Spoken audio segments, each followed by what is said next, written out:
So when you're working with similar figures and you have missing stuff, like you had one question yesterday where you didn't know what the side was, that's our lesson today. So if it's an angle, it's really easy. Similar figure angles are equal.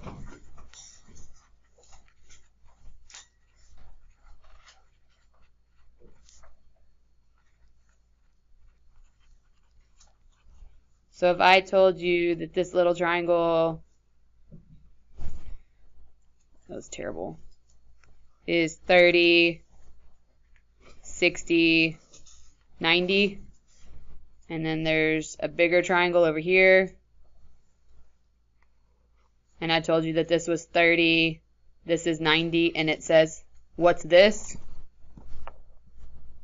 Well, if this one is 30, 60, 90, and this one's got a 30 and a 90, what's the missing angle? 60, that's it. The angle part is easy.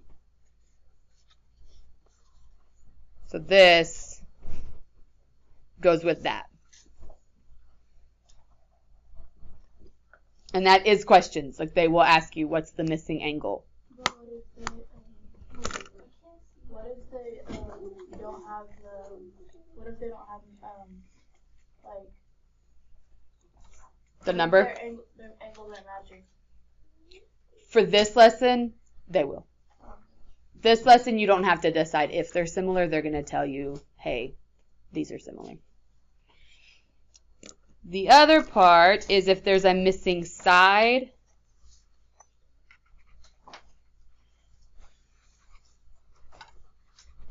So yesterday, to test similarity, we picked a side and its partner, picked a side and its partner, and cross-multiplied. We're going to do the exact same steps, except one of those is going to be an x. So if I had tall, skinny triangle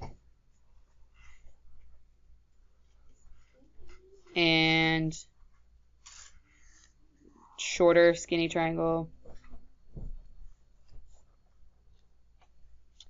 and it's 9, 9, 6, 9, 9, 6, and 3, 3x, 3, 3x. To find the missing side, and again, purposefully using easy numbers. Yeah. So what I'm going to do first, you need to pick a side and its corresponding partner. So pick a side and its partner. So you've got 9, 6, and 9. Since 6 goes with x, I'm going to say we should pick 9 for this one. And then 9's partner is going to be 3. Circle them. Let's go ahead and say that. Circle.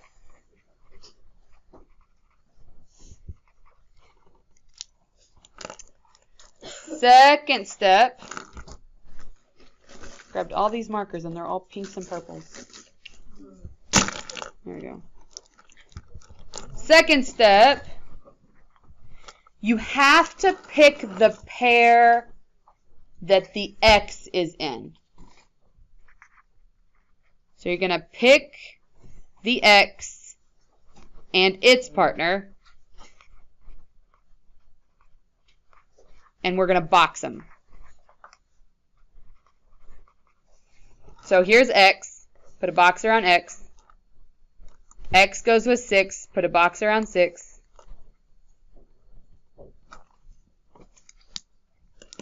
Now we're going to set up a proportion.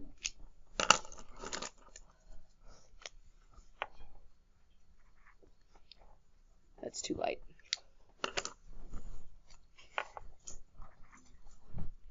Set up proportion. Keep the pattern.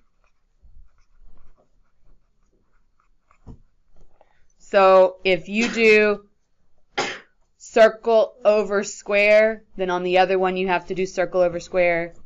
If you do big triangle over little triangle, then you have to do big triangle over little triangle. Does that make sense? There's lots of ways to set up your proportion. Just make sure you pick a pattern, keep a pattern. So what would you like to put in the top left corner? Big triangle. Big triangle, 9 or 6? 9. I heard some 9s, I heard some 6s. So we'll do 9. Would you like to put 6 on the bottom or 3 on the bottom? 3. Okay. So we're going 9 to 3. So then on the other side, what's going to go up on top? 6. And then X. We got to keep the same pattern from going big triangle to little triangle. Yep. Then we cross multiply, divide. Wait, So we step divide the 4. other numbers? Oh, wait, we divide that 9. Cross multiply and then divide. Divide the 9. Wait, does it matter what order you put them in? No. As long as your pattern, as long as you have a pattern that works, they have to be matched up with something they have in common. So you can't put 9 and X together because this is the long side and this is the short side. They don't have anything in common. This is long side, this is long side, so they have that in common. These are both on the big triangle, so they have that in common. But you can't set up 6 with 3 because they don't have anything in common. So then we solve it, cross multiply, divide. 6 times 3. And what's 18 divided by 9? 2. That's it.